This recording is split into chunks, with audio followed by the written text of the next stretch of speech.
Hey, how's it going? My name's Eli Martinez, and today I'm gonna have a conversation style presentation just to kind of explain and give a little bit more in depth analysis in regards to cultural studies of Stuart Hall, which is the theory that I am presenting on and writing my paper on. So, to kind of like start off, I'd like to kind of pose a question for you to kind of like think about.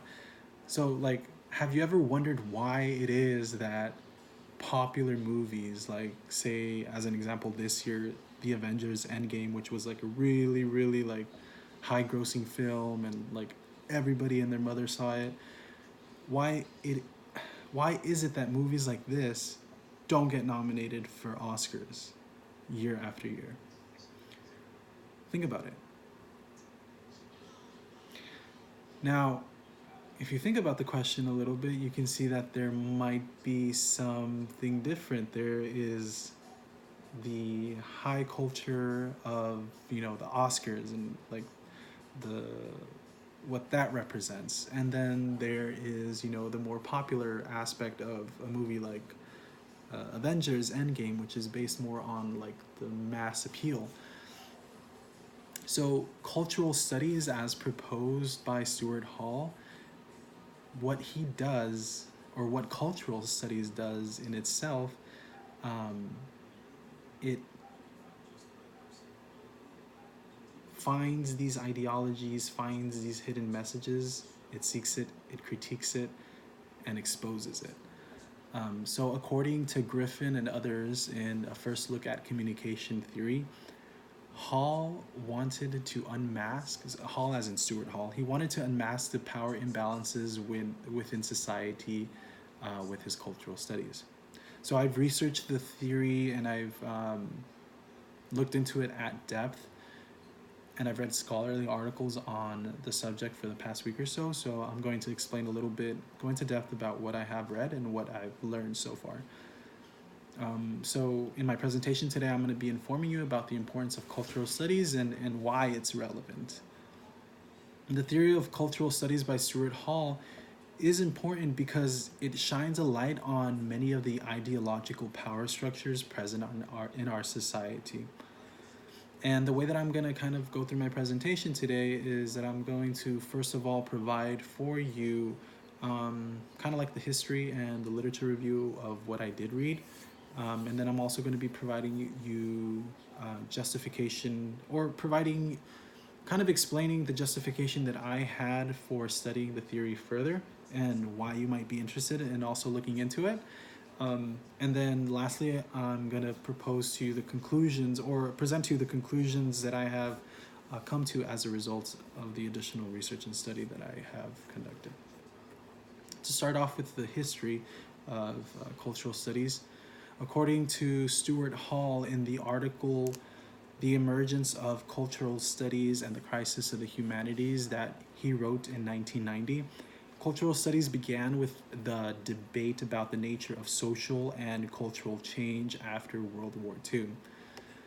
Cultural studies in itself, it didn't just like spring out. It didn't like just pop out of nowhere and say, somebody said, oh, well, we're going to call this cultural studies. No, it was kind of like a slow process after World War II. The birthplace of it was in Britain in the 1950s or so, like after World War II, so like late 1940s, early 50s, and emerged with two scholars. Their names were Richard Hoggart and Raymond Williams. Now, Hall comes in like about 20 years later into this, about 15, 20 years in like the 1960s, early 70s. A little backstory like on Hall himself, he was an immigrant. He came from Jamaica. He immigrated into England, actually was educated at Oxford. So his background really does play into this the understanding that he brings to cultural studies and the insight that he brings to it, giving his background and um, the disparities that he noticed with him being an immigrant and the country in which he lived in. Now, moving on to the justification for kind of studying the theory further, according to Stuart Hall in a lecture at Open University he conducted in 1978, he said that there's a constant need for popular culture, which is a segment of cultural studies, to be historicized and included in the broader sense of cultural studies so that we can understand the power imbalances in society. Now, that's a little bit dense, but to kind of like break it down a little bit, Hall didn't necessarily believe that the masses, being like us as consumers, that we're just kind of like passively absorbing everything that was projected to us through like our phones and social media, or even the computers, TV broadcasts, what have you. He says that people kind of there's three routes that people can take within this. One, some may accept these dominant messages completely, so just like absorb like sponges everything that's being thrown at them. Two, others may negotiate with these messages, meaning that they'll they'll take in some, but then not really accept everything and kind of deny some things, but then accept some still. And then third, that some people outright reject these messages, so just like don't um, pay attention to anything that's being said, or completely reject everything that's being broadcast or shown to us. Hall rejected the idea that power is imposed upon us in a top-down model. So he noticed that there was pockets of resistance in countercultures and social movements that went against these narratives and ideologies that are presented to us in mass media. Modern examples of this could be kind of like the Black Lives Matter movement, and then like social media networks and stuff in the Middle East that have sprung up, like the Arab Spring and stuff like that a couple years ago. Now, to kind of like move forward a little bit, the conclusions that I've come to as a result of my additional research and study. Um, so it's really interesting with cultural studies because as I was like reading, there's like so much, it's kind of like really dense. It does get a little bit convoluted sometimes, but once you're able to get into the meat and bones of it, you're able to see that what Hall wanted to do was anybody that would be a theorist within cultural studies, that they would be able to find these hidden ideologies in mass media, expose them, and critique them. And he would say that in mass media, these networks and these ideologies that get like pushed out there, they racialize crime.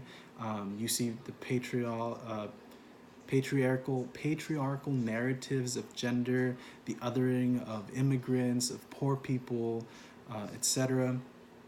And media plays an active role in this process. They're an agent for this. So what Hall would do is that he would encourage people to look in other areas that didn't necessarily project these same formalized messages that can be found like in news networks that propagate official discourses. Instead, he kind of suggested that people like look into soap operas and music videos, gossip magazines, like kind of like the trash of where like the trash like where there's like these other types of sub discourses. So that way, if we seek different stories, different perspectives in reality, we're able to kind of understand how things work and not just how things are presented to us in formalized ways. That was my presentation. I hope you enjoyed it. Thank you.